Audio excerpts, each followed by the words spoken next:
From the bustling streets of Chicago to the shadowy back alleys of Palermo, organized crime has cast a long and influential shadow over human history. It is a story of power, corruption, and violence. A story that begins in the shadows, with clandestine organizations seeking to exploit the cracks in civilization.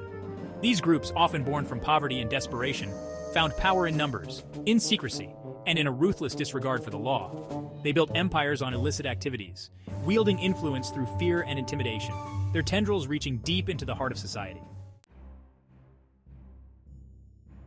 The origins of organized crime can be traced back centuries, often intertwined with political upheaval and economic hardship. In the early days of America, gangs like the 5 Points Gang of New York emerged from the crowded, poverty-stricken slums.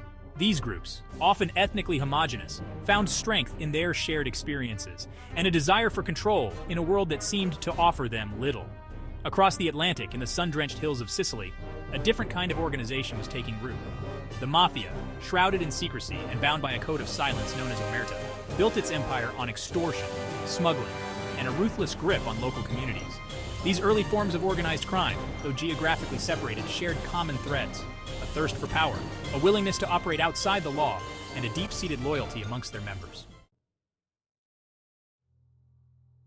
On May 17, 1931, the world of organized crime was shaken by a daring heist that would become legend. The Brinks robbery, orchestrated by the notorious gang led by Danny Big Dan O'Keefe, targeted the heavily fortified Brinks building in Boston.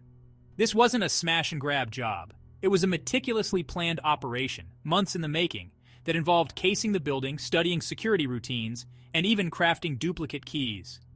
On that fateful May morning, O'Keefe's crew, disguised as policemen, infiltrated the building and made off with over $2.7 million, a staggering sum at the time, equivalent to over $40 million today. The Brinks robbery sent shockwaves through law enforcement and cemented the reputation of organized crime as a force to be reckoned with.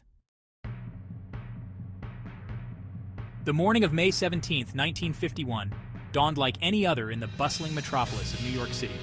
But within the tightly knit world of organized crime, a storm was brewing. Albert Anastasia, the feared head of Murder Inc., a notorious group of contract killers for the Mafia, was about to meet his end. As Anastasia sat in the barber chair at the Park Sheraton Hotel, seemingly at ease and oblivious to the danger lurking nearby, two gunmen burst into the shop. The deafening roar of gunfire shattered the morning calm, sending patrons scrambling for cover as Anastasia, caught completely off guard, slumped in his chair, his reign of terror brought to a sudden and violent end. The assassination of Anastasia sent a chilling message through the underworld. No one, not even the most feared mob boss, was untouchable. In May 17, 1981, marked a major victory in the global fight against organized crime. A massive drug bust, the culmination of a years-long investigation known as the French Connection, dealt a significant blow to the international heroin trade. This intricate operation involved a complex web of players, spanning continents, and involving vast quantities of heroin being smuggled from Turkey to France, and then onto the streets of New York. The investigation, a collaboration between international law enforcement agencies, exposed the intricate workings of the drug trade and the immense profits that fueled organized crime. The May 17th bust, resulting in the seizure of hundreds of kilos of heroin and the arrest of key figures in the smuggling ring, sent a powerful message. The long arm of the law was closing in on even the most sophisticated criminal enterprises. To truly understand the complex world of organized crime, we must turn to those who have lived it, who have witnessed its inner workings firsthand. Former mobsters, law enforcement officials, and investigative journalists. Their voices provide invaluable insights into the minds of those who operate outside the law. Through their stories, we gain a deeper understanding of the motivations, the codes of conduct, and the intricate hierarchies that govern these clandestine organizations. Archival footage, grainy photographs, and handwritten notes from investigations long past offer glimpses into a hidden world, a world of secret meetings, backroom deals, and the ever-present threat of violence.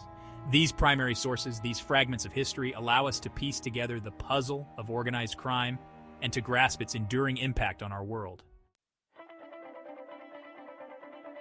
The world of organized crime, with its intricate web of power, violence, and intrigue, continues to captivate and intrigue.